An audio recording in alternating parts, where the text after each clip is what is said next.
Hello and welcome to Youth in Sports, where every Tuesday night at 7:30 p.m. we feature special guests from near and far. The program is sponsored by ATI Physical Therapy, providing certified athletic trainers to more than 30 area high schools and colleges. First State Orthopedics, the team taking care of Delaware with a commitment to excellence. And Wilmington University, where Youth in Sports is produced by the College of Technology's students and faculty. And now, from the studio at President Jack Barcelona's Wilmington University, your hosts for Youth in Sports, ALSSM Mr. Sports Medicine 2012, Dr. Michael Axe, UD and St. Elizabeth's own Dr. Joseph Strait, and co-founder of Youth in Sports, Mr. Walter Laudein.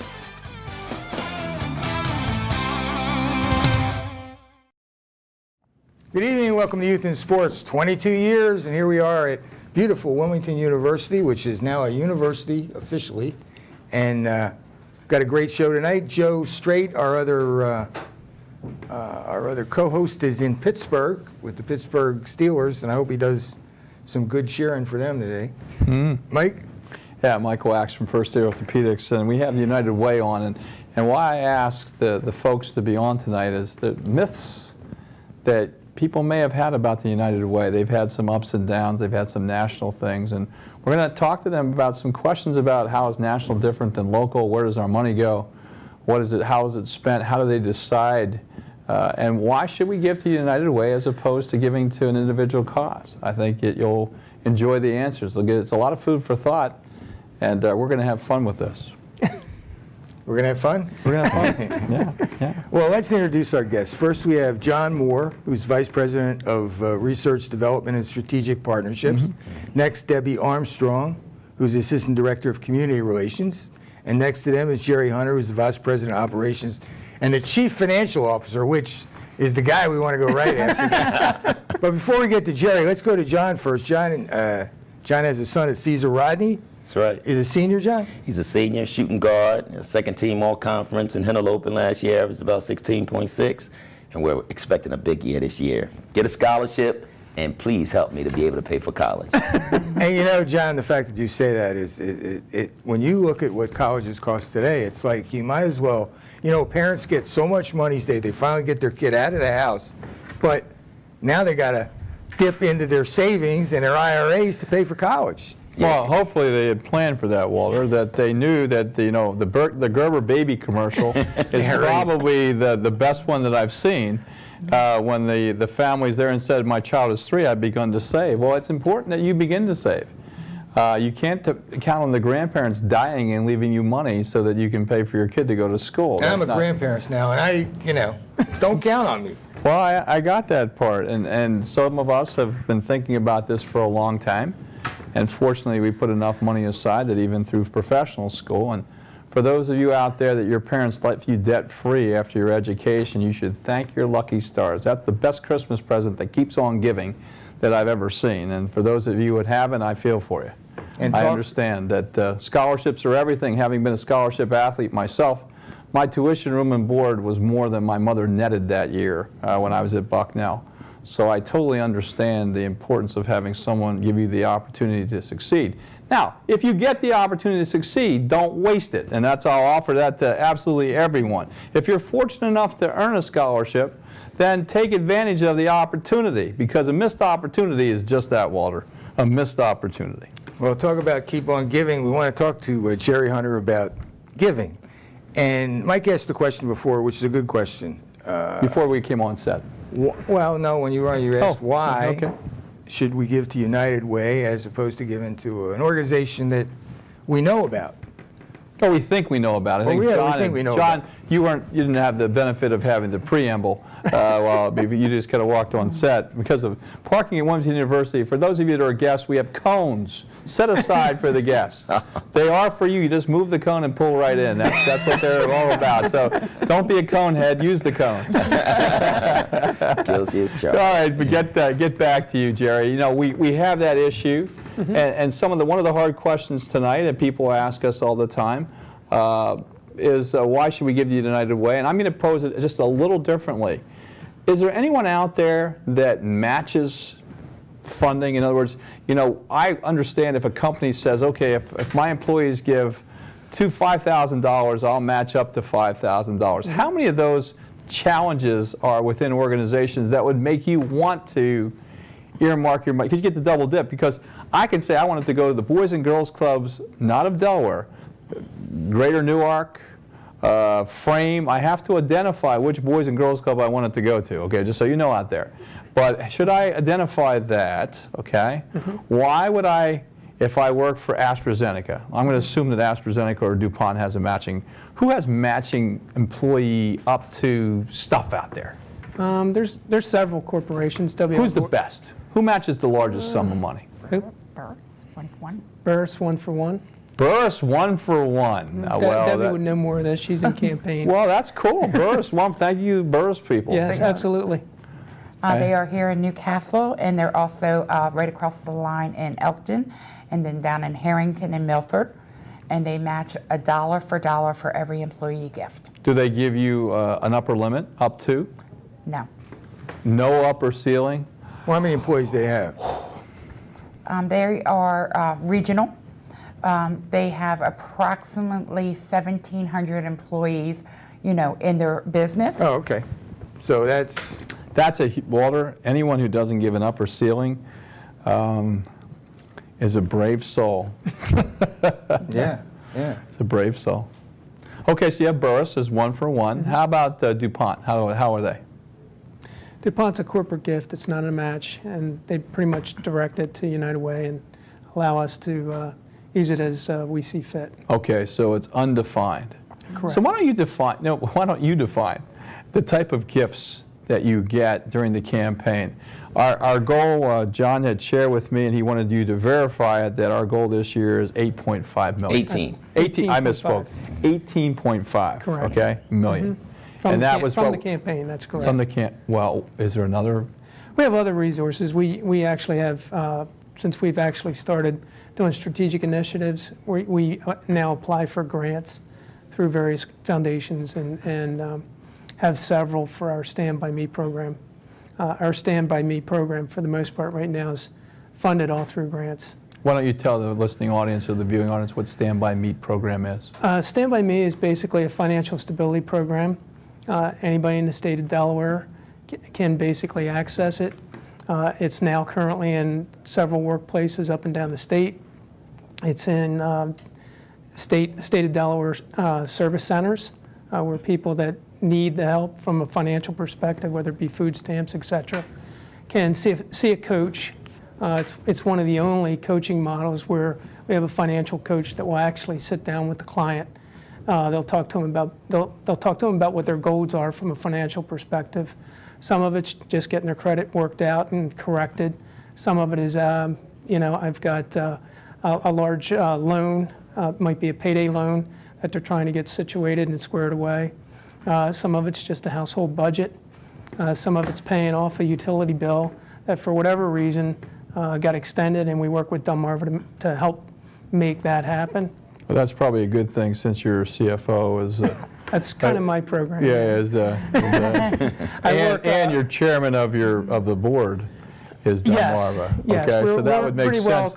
Right, we're pretty well. How many people take advantage of it? Today we have 2,500 clients. The program's about 2 years old. We expect that over the next year to grow it by 2,500 to get to 5,000. That's our target. How are you giving yourself a report card? The number of participants, or how do you give yourself a success grade? Our success rate is the client sets the goal, and if they meet their goal, that's a success. Sure is. So, and what we look at is we look at every client as being creative, resourceful, and whole. Treat them as, you know, like they know what they're doing, and in some cases, they know what their problems are better than we do. Sure. So we listen, establish the goals, and help them achieve them. Now, the money that you're using the resources for, all the Delaware money stay in Delaware?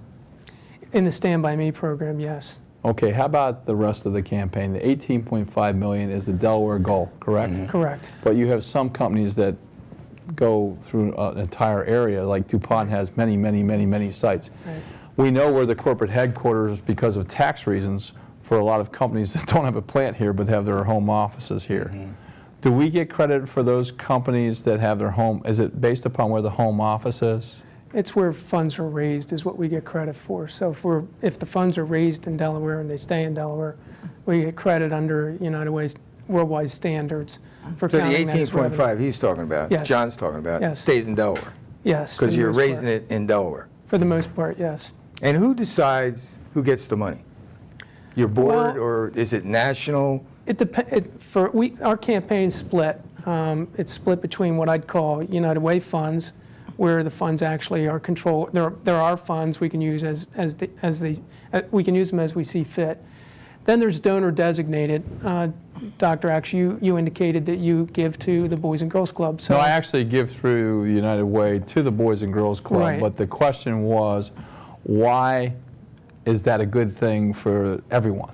And what I asked it particularly was, do you get the double dip? In other words, do you get matching funds? Correct. In other words, it doesn't matter to my company how I give the money, because we don't match that per se. Right. But it does for the companies that match United Way, Right. and yet they still give you the opportunity to designate to the Boys and Girls Club, the club itself. We have well over 40, so which of those 40 clubs do you want your money to go to? And then we go from there. So let's talk about, and as I shared with your staff earlier, well, did you know we get a great viewing audience till 8, and then people turn us off and watch other shows?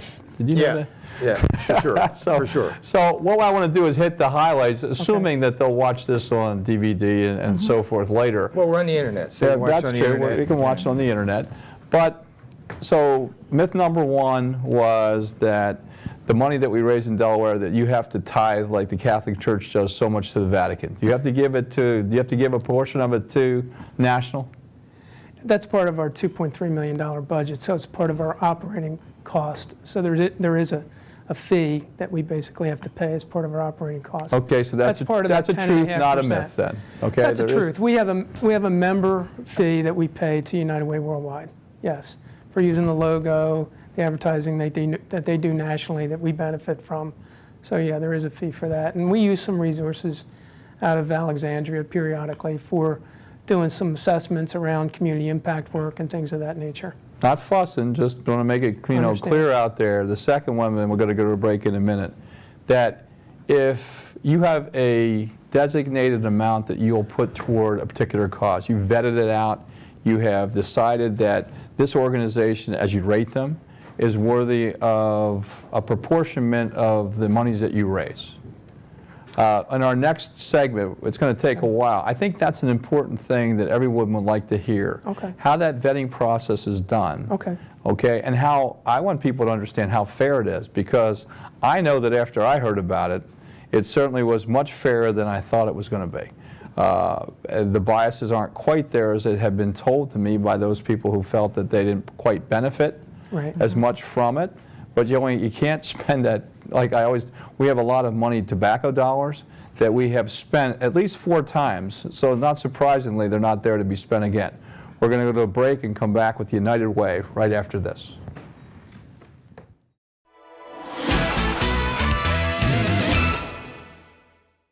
I will keep dancing on point, even if it hurts.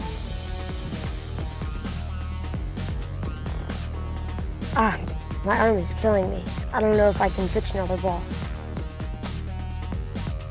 But I'll just play through the pain anyway. I have to do the big stunts. To look better than the other cheerleaders, our tosses are bigger. My elbow really aches, but I've got to eat better. Don't tell them it hurts. They'll take you out of the game if you do.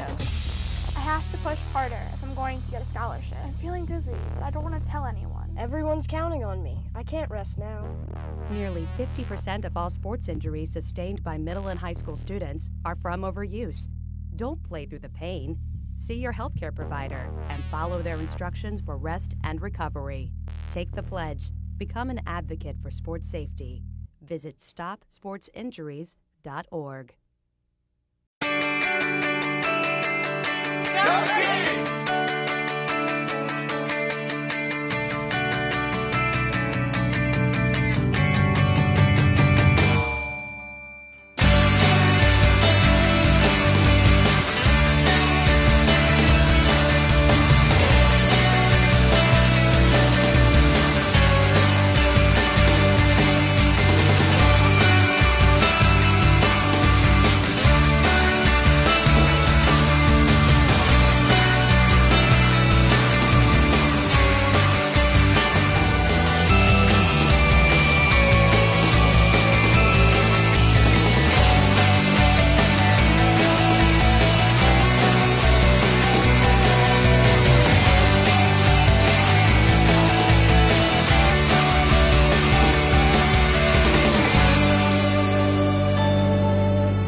Hi, we're back on Youth and Sports. We're talking the United Way, and I was just talking to John Moore, who's the Vice President of Research Development. Resource Development and Strategic Planning. And John, you were talking about the churches. My question to you, like, I mean, if you give money to the church, which I don't, but if you give money to the church... Walter doesn't give money to anyone. No. No. That's not true, by the way.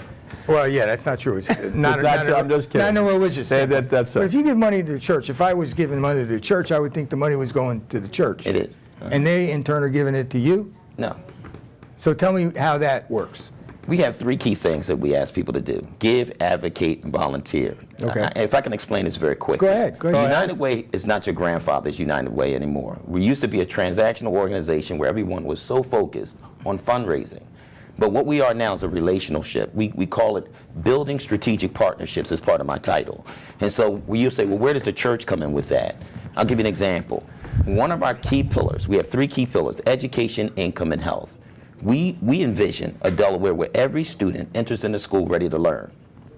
It takes investment, but it also takes relationships to make sure that our kids are doing that. We envision a Delaware where every adolescent is able to make good choices so that they can stay in school, graduate on time, and that leads to a good life. Right. We envision a Delaware where every individual and family becomes financially stable, and we envision a Delaware where everyone has access to health care. So you look at that, and you look at the relationships of organizations outside of businesses that can help do that. And one of the great ones is the faith community. You know, there's one area that we have to have absolutely in making a community stronger is trust. And when working, for instance, in the area of education, in order for us to be able to find some of those things that are missing that the schools is not able to find, is that we be able to talk to faith leaders to be able to get their perspective. Because if a parent's not talking to a principal or to a superintendent, they're talking to the pastor. Why not bring the pastor and the superintendent together and have a collective conversation? And that way we're able to find solutions that may be operating in silos you never would. And so that's the work of what we're doing up and down the state. It's when we start talking about the partner agencies, Boys and Girls Club, YMCA, it's working collectively against these root problems of what's really hurting Delaware in many ways. So now what we're starting to do is see great solutions come through what we call our community impact work, and that is addressing issues through these programs that Jerry Hunter talked about, like Stand By Me. Well put, John. My question to you is, as a devil's disciple here, is what about all the religions? Now we're having a problem where, you know, I'm a Buddhist or I'm a this and that.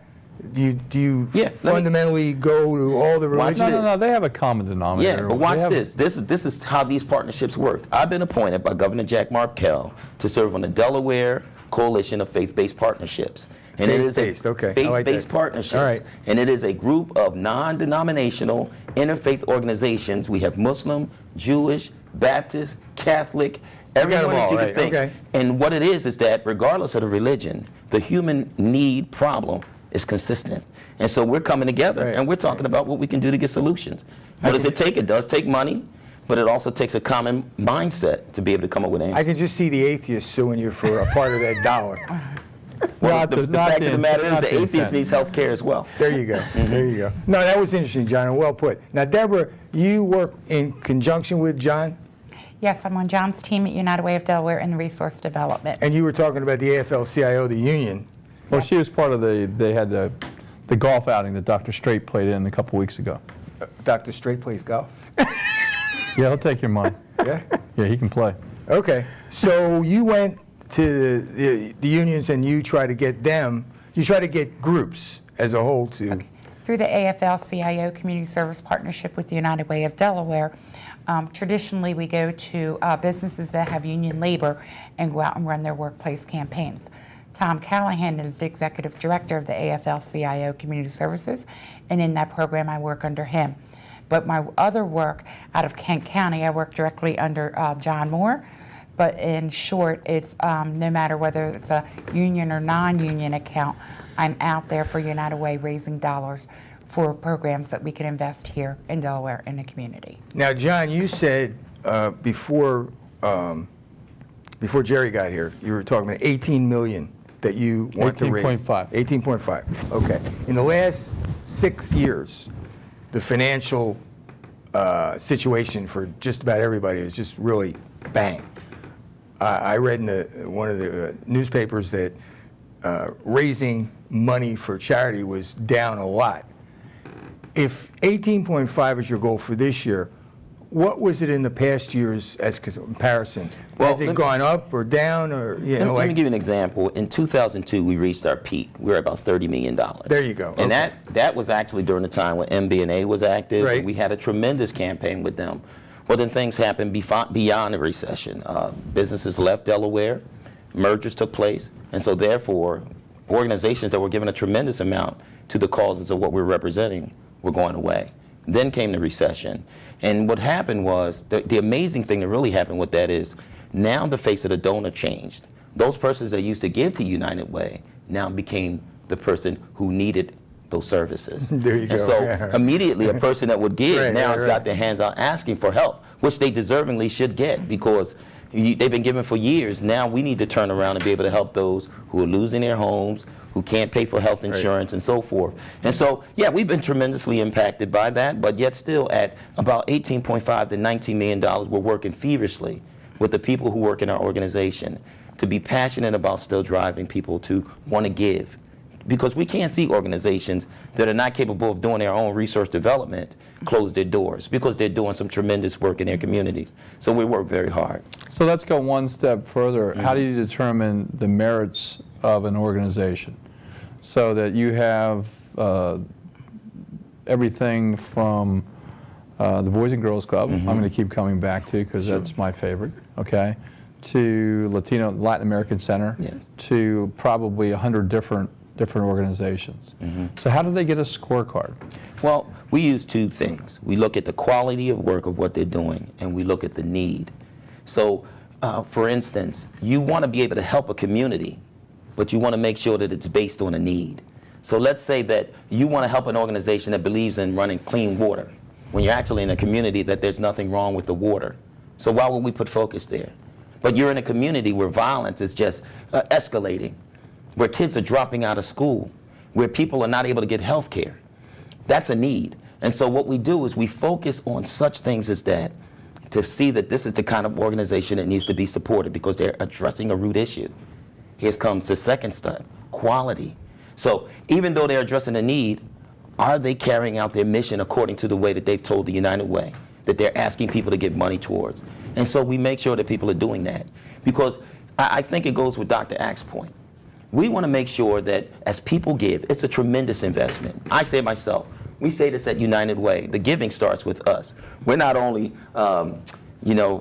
clients. That's that commercial. We're not only clients, we actually believe in the process. So the giving starts with us. We have a tremendous campaign internally. Why?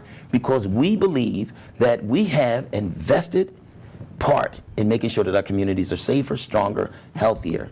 And so you look at the quality of what people are doing. And if people are not good stewards of their money, the United Way, in a sense, is making sure that people are making their investments that they're receiving be maximized. If not, then that makes us a bad steward. I'm going to make, no, I want to, let me turn what you said, good stewardships of their money. Yes, sir. Okay, you're talking about a great deal of money, and what do you do with that money?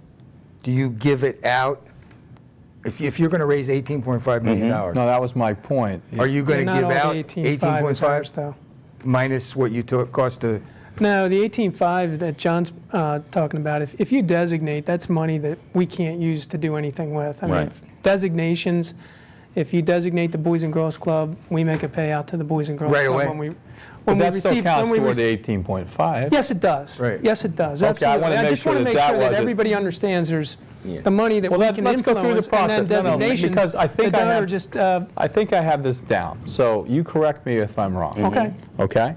So Walter, I decide I'm going to give the United Way $1,000.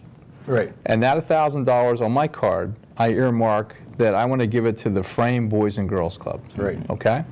So at the end of the campaign, and the campaign runs from when to when, John? It typically runs from, now? let me give it to you. We have a pace setter campaign that starts in July. That's ahead of our normal campaign. The actual campaign starts in September and runs through February, September, March. Labor Day, or September coming right now? It's the Friday September after Labor Day. Is the Day. official Okay, kick. so